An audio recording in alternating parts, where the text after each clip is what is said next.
Salut les Active Painters, bienvenue dans ce nouveau tuto comment poncer des bandes à joints, murs et plafonds sans effort. Donc je suis avec Eric de la société Flex. Bonjour. Et on va te présenter le chariot de ponçage. Donc moi ça fait longtemps que je travaille avec la gazelette. C'est un chariot de ponçage qui est plus, on va dire plus petit, puisque je monte à peu près à 3,20 m je crois. Et celui-ci c'est un chariot de ponçage en 3,40 m. C'est ça. Alors, gazelette, c'est plutôt 2,85, 2,90, hein, Ouais, c'est suivant ça. les machines. Effectivement, ici, on va monter jusqu'à 3,40 m. Donc toi, tu es fabricant depuis combien de temps Ça des fait à gazelettes? peu près une quinzaine d'années qu'on fabrique des chariots de ponçage. Alors, on a différents modèles, mais j'allais dire, on s'est aujourd'hui consacré et concentré surtout sur ce modèle-là, le GM 340, parce qu'il nous amène polyvalence, hein, donc 3,40 m de haut, et on a la capacité de faire donc dans cette position ici les plafonds, mais aussi la possibilité d'incliner la machine à gauche et à droite pour pouvoir faire les hauts de mur. Alors j'insiste bien sur les hauts de mur parce que c'est le seul moment réellement où il y a un intérêt, c'est qu'on est sur des murs à hauteur de au-delà de 3,30 ou plutôt que de prendre un marchepied et de perdre du temps et risquer la chute, il est intéressant effectivement d'utiliser le GM 340 en position murale.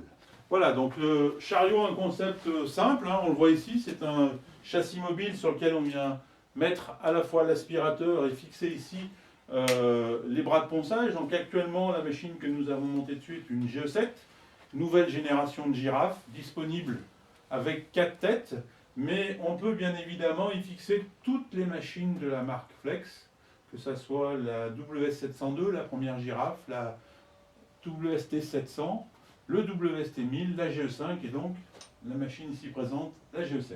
Donc la GE7, elle est livrée avec 4 têtes. Alors elle est effectivement livrable avec une tête circulaire traditionnelle. Donc si on regarde un petit peu le principe ici, on a deux ergots qui nous permettent de libérer la tête. Hop, et je te bouge le chariot. Voilà. Ça sera plus pratique. Et de pouvoir, au choix de l'application et donc de l'état de finition, choisir une des 4 têtes. Ici, c'est une tête circulaire traditionnelle. Vous avez ici une tête circulaire segmentée. Donc ici, elle est coupée pour pouvoir aller faire ce qu'on appelle les cueillis. Hein, donc on va aller ici vraiment affleurer l'angle qui est fait entre le mur et le plafond. Vous avez ici une tête triangulaire, d'accord, qui va, elle, permettre réellement d'aller dans les angles. Vous voyez, on l'a même équipée d'angles de parties caoutchoutées blanches pour éviter le marquage. Et là, on est vraiment sur ce qu'on appelle de l'extra finition, hein, si on avait à les qualifier. Les têtes circulaires sont plutôt là pour faire du dégrossissage, du rendement, sur de la bande à joint, etc. Ici, on est vraiment sur de l'extra finition. Donc ça, c'est des têtes qui existaient déjà avec la machine qui s'appelait la WST700. Et nous venons de sortir un nouveau mouvement en diamètre 225, qui est le mouvement excentrique, celui que vous connaissez sur vos ponceuses traditionnelles. Où là, j'allais dire, on va pouvoir intervenir sur tout ce qui est travaux de finition, que ce soit sur des enduits de finition lorsqu'on fait des ratissages. Et l'idée, justement, de ce mouvement-là, c'est d'éviter ce que vous rencontrez certainement tous si vous avez des ponceuses à bras depuis quelques années, ce qu'on appelle les phénomènes de lustrage. C'est assez simple à expliquer. À partir du moment où on travaille avec des ponceuses à bras circulaires, quelle que soit la marque, on a un problème qui est dû en fait à l'échauffement de l'abrasif. C'est un mouvement d'enlèvement de matière. De fait, les gens ont pris l'habitude de travailler avec des grains fins pour minimiser l'enlèvement de matière quand on est en phase de finition. Et le phénomène est le suivant. Je mets un grain qui est souvent trop fin. J'appuie pour faire en sorte qu'il soit un peu agressif. De fait, j'accentue la montée en température de mon abrasif. Et ce qu'il fait, c'est qu'il y a une réaction avec l'enduit qui est souvent chargé en résine. Et on se met à fermer le support. Voilà le phénomène. Je vais me permettre de préciser une chose. Les GE5 et les GE7 sont faites pour, au départ, être utilisées avec un abrasif qu'on appelle le mousse flex. Mousse flex, tout simplement parce que vous le voyez ici. Vous avez la partie arrière qui est faite en mousse. Et vous voyez que l'abrasif fait à peu près 5 mm. Lorsque je mets mon abrasif sur la tête et que je mets ma tête de profil, vous voyez que l'abrasif est très légèrement en retrait par rapport aux brosses. Et dès que je vais appuyer sur le support, les brosses vont pouvoir légèrement se mettre en retrait. Et de fait, je pourrai avoir un ponçage qui soit à la fois homogène et en plus en gardant une qualité d'aspiration qui soit parfaite. Vous avez la possibilité de mettre un abrasif traditionnel de type Silverflex, qui est beaucoup plus fin, mais au préalable, il faut penser à mettre ce qu'on appelle une interface, voici, pour pouvoir ensuite rattraper en fait l'épaisseur et faire en sorte que là, on puisse retrouver La même épaisseur. exactement. Et ouais. Ok. Dernière précision, parce qu'on est souvent, j'allais dire, confronté à la problématique du prix d'un abrasif. Qu'est-ce qui fait qu'un abrasif est plus ou moins cher? Alors déjà, avant de parler de prix, j'aimerais qu'on parle de qualité d'abrasif et donner une précision quant à la qualité d'un grain qu'on doit donner pour que l'abrasif soit réellement adapté aux supports que l'on pense, qui sont souvent des enduits, ce qu'on appelle des enduits tendres. Donc ici, on travaille avec un abrasif qui est du corindon et qui est relativement tendre. Et ça permet d'avoir ce qu'on appelle un abrasif auto-affûtant. C'est-à-dire qu'au fur et à mesure du ponçage, vous imaginez un diamant, et ben vous allez avoir des pans de ce diamant qui vont se couper et qui vont redonner donc du coupant et donc du ponçage à l'abrasif. Autre élément important, c'est la qualité des cols. Vous voyez qu'ici, j'ai beau écraser mon abrasif, vous pouvez regarder, il n'y a aucune déchirure. Et donc, ça exprime le fait qu'on est sur des qualités de colle qui nous permettent d'avoir un abrasif qui va durer longtemps. On donne à peu près comme rendement d'une feuille environ 300 mètres carrés, que ce soit avec un silver ou avec un mouseflex. Autre élément important, donc il est impératif d'avoir sur vos abrasifs un isolant thermique. Ici nous avons donc une duftine et idéalement, c'est ce que nous préconisons aujourd'hui, c'est donc le mouseflex. On a une mousse qui permettra d'avoir une qualité d'isolation encore plus importante. Mais quand tu dis isolation, c'est une isolation thermique? C'est une isolation thermique, effectivement, pour éviter des problèmes de décollement de velcro, puisque si je n'avais pas mon isolant thermique, une feuille monte à peu près, utilisée de façon normale, à plus de 50 degrés. Donc à 50 degrés, on peut imaginer les dégâts que ça peut occasionner sur une colle. On n'aura pas ce phénomène lorsqu'on utilise des mouseflex ou du silverflex. J'en profite aussi pour vous présenter un accessoire qui est souvent peu connu, mais qui est très intéressant concernant la GE5 ou la GE7. C'est tout simplement une rallonge. Quand vous êtes sur des murs ou des plafonds à plus de 3 mètres, plutôt que de prendre un marchepied, vous avez ici une rallonge. Voilà, qui vient ici se clipser. On viendra raccorder son tuyau d'aspiration ici. Et on imagine assez aisément donc, le fait qu'on puisse gagner en 50 cm. Voilà, facilement. Il est avec des grosses roues bien solides.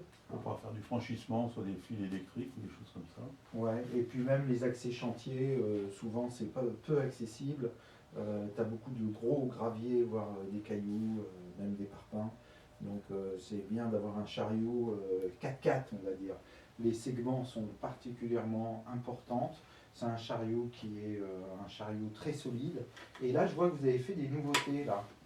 Oui, effectivement, donc les chariots GM340 sont munis de 2 prises de courant. On en voit une sert ici à pouvoir alimenter l'aspirateur, puisque le chariot est muni d'une rallonge de 8 mètres pour aller sur le secteur. Et ici, on a une prise supplémentaire qui peut servir éventuellement à fixer une lampe LED. Donc c'est pour ça qu'ici, vous avez une empreinte avec un filetage. Il existe des options avec une lampe LED pour pouvoir éclairer son support en même temps que l'on tourne. Ok, j'ai vu qu'il y avait aussi un emplacement pour mettre l'aspirateur. Tout à fait, donc on a ici fait des espaces réservés pour réceptionner les roues des aspirateurs et faire en sorte qu'on ait une vraie stabilité au moment où on est en déplacement pour éviter que notre aspirateur tombe. Ouais. J'aimerais aussi préciser, parce que les gens le voient comme ça, c'est un chariot qui est complètement démontable, sans outils. Ouais. Il y a deux systèmes de fixation ici en bas. Et c'est très facilement rangeable dans le coffre d'un véhicule ou d'un fourgon. Ok, donc là, il est monté avec quel aspirateur? Donc là, il est monté avec l'aspirateur qui s'appelle VCE33 MAC, Ouais. qui a la particularité donc, de pouvoir sélectionner ici le mode de démarrage. Donc lorsqu'on bascule à gauche, on est sur ce qu'on appelle le démarrage avec un auto-asservissement. C'est la machine qui va déclencher l'aspirateur, dont le petit dessin ici. On a la possibilité d'enlever le décolmatage automatique. Ouais. Okay. Et on a la possibilité de le démarrer, j'allais dire, de façon traditionnelle, hein, quand on est avec les cannes de nettoyage, puisqu'il est livré avec les cannes de nettoyage, et éventuellement, donc, pareil, enlever le système du décolmatage. La possibilité de régler le débit de façon manuelle ici, ou éventuellement, si on connaît les diamètres des collecteurs de nos machines, pour éviter de faire chauffer les moteurs, ou tout simplement des fois d'entendre des sifflements, et bien par rapport au diamètre connu des collecteurs de nos machines, on va pouvoir ici calibrer le débit.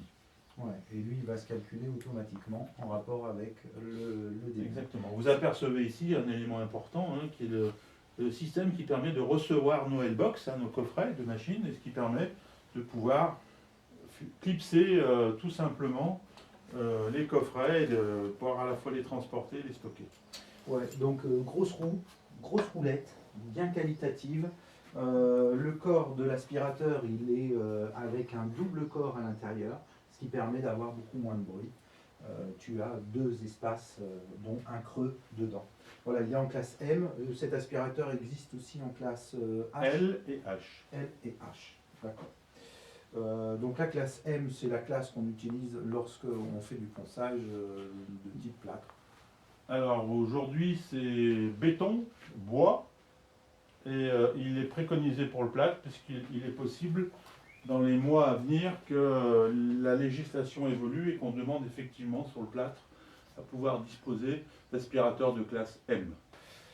Voilà, donc ça c'est un petit vérin hydraulique qui te permet que ça tombe pas d'un coup. C'est ça, tout à fait, c'est pour accompagner le mouvement, éviter les à-coups et permettre d'avoir un équilibre parfait. À un moment j'ai des serrés ici. Si je mets 100 kg de pression, 100 grammes de pression ici, je vais pouvoir avoir 100 grammes de pression sur mon plafond.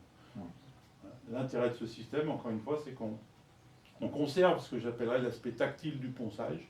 C'est moi qui décide à un moment ou pas de rendre ma machine plus agressive l'espace d'un instant pour enlever une queue ou quelque chose comme ça.